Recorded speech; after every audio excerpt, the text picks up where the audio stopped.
दोस्तों, आज मैं आपको किसान के बारे में बताने जा रहा हूँ। इस किसान की जिंदगी कैसी थी, तो प्लीज वीडियो में लास्ट तक बने रहिएगा। दोस्तों, एक गांव में भीमा नामक किसान अपनी पत्नी तथा 2 बेटों के साथ रहता था। भीमा अपनी कड़ी मेहनत तथा कड़ी परिश्रम करके खेती करता था तथा अपने परिवार का भरण पोषण करता। भीमा किसान के 2 बेटे थे, जिनका नाम नीरज तथा दूसरे का नाम धीरज था।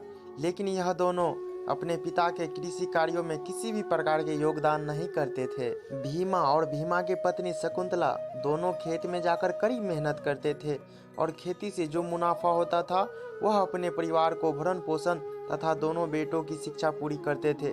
भीमा और उसकी पत्नी शकुंतला दोनों सुबह उठकर खेत में जाते और खेत का काम पूरा निपटा कर शाम को घर आ जाते और दोनों बेटे अब धीरे धीरे बड़े हो रहे थे। भीमा अनाज की खेती करता था और फसल काटने के बाद वह उन अनाज को बाजार में बेच दिया करता था। वह उन पैसों से अपने घर को चलाता और दोनों बेटों की पढ़ाई पूरी करता। भीमा बहुत ही मेहनती था, इसीलिए भीमा अपनी अनाज की खेती से वह अपने परिवार का गुजारा भी करता था तथा भीमा के दोनों बेटे नीरज और धीरज बड़े हो गए थे, इसीलिए अपने बेटे के विवाह के बारे में सोच रहे थे। भीमा के दोनों बेटे नीरज और धीरज के लिए लड़की ढूंढना शुरू कर देता है। जैसे ही भीमा को लड़की के बारे में जानकारी मिलती है, तुरंत शादी तय करने के लिए घर चले जाते हैं और कुछ ही दिनों में भीमा अपने दोनों बेटों की शादी करवा देता है। लेकिन शादी के बाद भी धीरज और नीरज अपने पिता की कोई हेल्प नहीं करते थे और कोई काम न करते थे।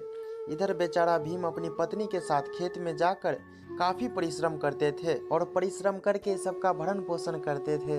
एक दिन भीमा की पत्नी शकुंतला को तबीयत अचानक बहुत ज्यादा खराब हो जाती है।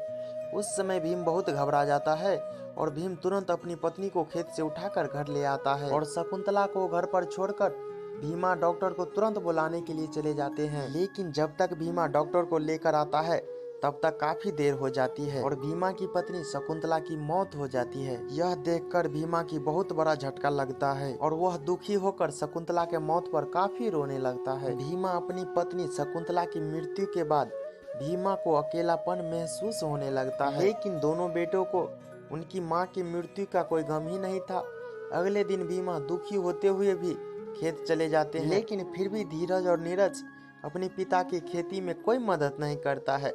भीमा अपनी पत्नी की मृत्यु के बाद अकेले ही खेती करते थे। इधर इसके दोनों बेटे और बहुएं आराम करते हैं। उन्हें अपने पिता की उम्र का बिल्कुल भी परवाह नहीं था। धीरज और नीरज अपने पिता का उम्र का जरा सी भी लिहाज न करता था। सारा दिन घर पर ही रहता था, लेकिन खेती के काम में भी जरा सी भी सहायता नहीं करते थे। इसी कारण भीमा बहुत दुखी होता था। जब भीमा एक दिन सुबह खेत जाकर खेती तैयारी कर रहा होता है, तभी भगवान से कहने लगा, हे भगवान, हमने कौन सा गुनाह किया है जो हमें इतनी बड़ा सजा दिए हैं? मेरे ऐसे 2 बेटों की प्राप्ति दिए हैं। ऐसा कहकर भीमा भगवान को कोसते रहता था और कुछ ही देर बाद भीमा के सीने में दर्द होने लगता है।